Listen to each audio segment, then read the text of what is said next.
Hey there, welcome back to day 22 of the 30-day Leadership Visibility Challenge.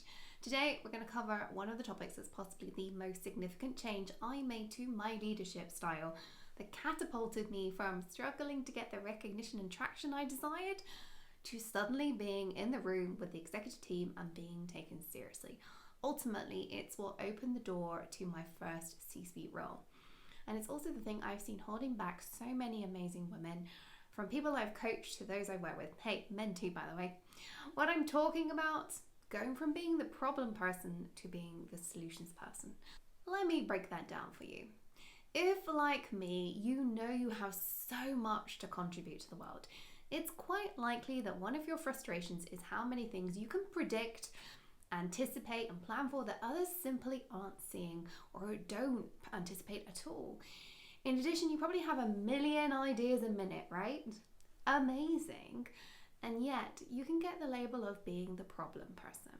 As an executive, I can tell you firsthand that one of the most frustrating things for an executive is being in a room week after week with a bright superstar who you know is going to go far if they figure this out,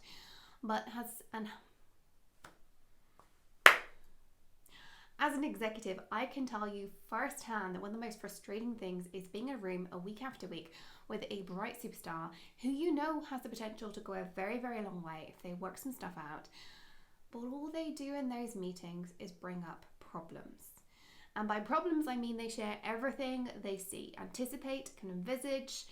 They share all their great ideas as well. And why is this a problem, you ask? Because as an executive, you don't have time or energy to do all that filtering. Having this bombarding amount of information coming towards you is quite frankly exhausting and not what you're paid for. As an executive, you hire people to worry about that for you so you can focus on that bigger picture stuff.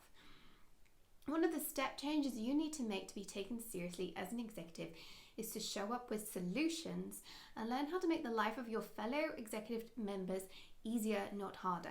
In reality, this means two key things. One, when you see an issue, deal with it.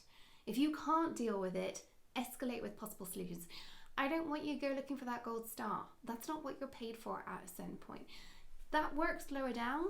Once you get above team leader, you should be solving these problems and only escalating when there's no other option.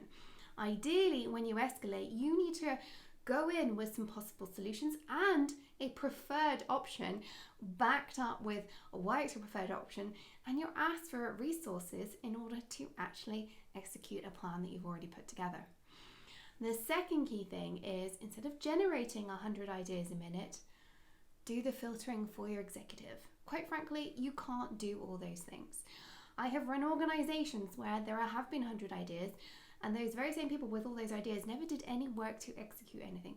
And there comes a point where actually they're a hindrance to progress. Come in with one or two ideas, back them up with well thought through plans, how they align with the business objectives, how they're going to be used, how they need to be resourced, make the resource request, and ask if you can follow through. Then follow through. Demonstrate you can follow through before bringing up another one. Do not bring up ideas week after week. Now, I have been hired to be the ideas person. That was an amazing experience. But even there, I had to filter down. I was paid to take my hundreds of ideas and figure out which one should be the strategic direction for the business. So be cognizant of this. Even if you are hired as the ideas person, you still need to filter. I've worked with amazing people who had a million ideas a minute, and however inspiring they are and patient you are, they become exhausting to work with for everyone involved. So make the decision today to be the solutions person and not the problem person. Your career will thank you for slowing down. Your homework today is to pop over into Slack and tell me, where on the spectrum do you think you currently are? Are we all the way over at solutions? Are we all the way over at problem? Or are we somewhere in the middle? Let us all know in the Slack channel.